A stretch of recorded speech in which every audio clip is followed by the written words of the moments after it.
दोस्तों 800 अरब डॉलर से ज्यादा की अर्थव्यवस्था और सेमीकंडक्टर चिप को बनाने में महारत के साथ ताइवान विश्व के कुछ सबसे महत्वपूर्ण देशों में से एक है। जब ताइवान की तरफ से सेमीकंडक्टर चिप की कमी सामने आई थी तब इसका प्रभाव पूरी दुनिया के साथ साथ भारत में भी बखूबी देखने को मिला था, जिससे ये बात तो साफ हो गई कि ताइवान कोई आम छोटा मोटा देश नहीं है। ताइवान मौजूदा समय में वैश्विक स्तर पर एक बेहद महत्वपूर्ण भूमिका निभा रहा है, लेकिन चीन ताइवान को अपना एक हिस्सा मानता है और अक्सर अपनी विस्तारवादी नीतियों की वजह से ताइवान के साथ विवाद बढ़ाने की कोशिश में रहता है, जिसके तहत पूरी दुनिया की अर्थव्यवस्था पर हमेशा खतरा मंडराता है। ऐसे में अमेरिका और कई पश्चिमी देश ताइवान के समर्थन में उतर कर आए हैं। वहीं पर भारत भी कहीं न कहीं ताइवान का समर्थन तो करता है, लेकिन अपनी नीतियों की वजह से भारत खुलकर इस पर बयानबाजी करने से बचता है। लेकिन अब ताइवान की तरफ से एक ऐसा बयान सामने आया है जो कि भारत की नीतियों को हमेशा के लिए बदल सकता है। दरअसल दोस्तों, भारत में मौजूद ताइवान के एनवॉय ने अब ये बात खुलेआम कह दी है कि भारत और ताइवान को अथॉरिटेरियनिज्म यानी कि चीन जैसी मानसिकता वाले देशों से निपटने के लिए एक साथ आना चाहिए और संयुक्त तौर पर काम करना चाहिए। केवल तभी हम चीन के आक्रामक और विस्तारवादी रवैये का सामना कर सकते हैं। ऐसा नहीं है कि इस बयान के पहले ताइवान ने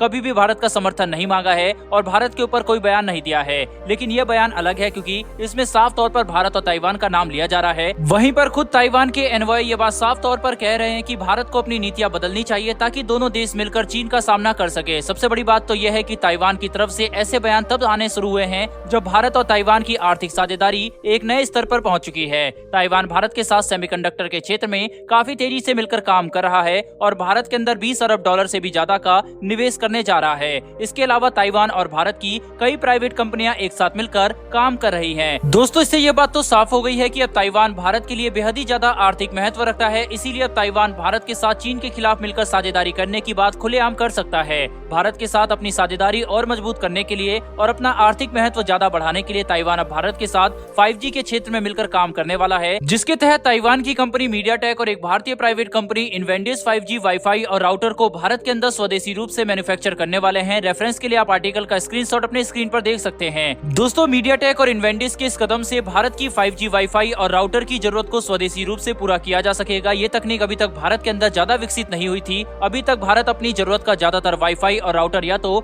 चाइना से या फिर विश्व के अलग अलग देशों से आयात करता था, लेकिन अब ताइवान की कंपनी मीडियाटेक और एक भारतीय कंपनी इन्वेंडिस के एक साथ मिलकर काम करने से बहुत जल्दी भारत के अंदर 5G राउटर और वाईफाई को मैन्युफैक्चर किया जा सकेगा। साथ ही इस क्षेत्र में तकनीक का विकास भी काफी तेजी से होगा। बहरहाल दोस्तों, बढ़ते हैं हमारी दूसरी खबर की तरफ। तो दोस्तों, जर्मनी ने भारत के लिए एक ऐसा फैसला ले लिया है जिसने न कि केवल भारत को बल्कि अमेरिका को भी चौंका दिया है। दरअसल जर्मनी का ये फैसला कई भारतीयों के लिए काफी अच्छा साबित होगा और इससे अंतर्राष्ट्रीय स्तर पर भारत और जर्मनी के रिश्ते पहले के मुकाबले काफी ज्यादा अच्छे हो जाएंगे। दरअसल दोस्तों, जर्मनी ने भारतीयों के लिए अपने देश के नेशनल और टूरिस्ट वीजा की फीस को कम कर दिया है और एक आम भारतीय जो कि जर्मनी जाना चाहता है उसे वीजा पाने के लिए केवल 6000 भारतीय रुपए ही देने होंगे। और अगर भारतीय की उम्र 17 साल से कम है, यानी कि अगर वह एक माइनर है तो उसे केवल 3000 ही देने होंगे। जबकि वहीं पर अमेरिकी वीजा के लिए 12000 से लेकर 15000 देने पड़ सकते हैं। कुल मिलाकर देखा जाए तो जर्मनी ने भारतीयों के लिए अपनी वीजा की फीस काफी हद तक कम कर दी है, जिससे कई भारतीय अब बड़ी आसानी से जर्मनी की यात्रा कर सकेंगे। इसके अलावा जर्मनी भारतीय को काफी जल्दी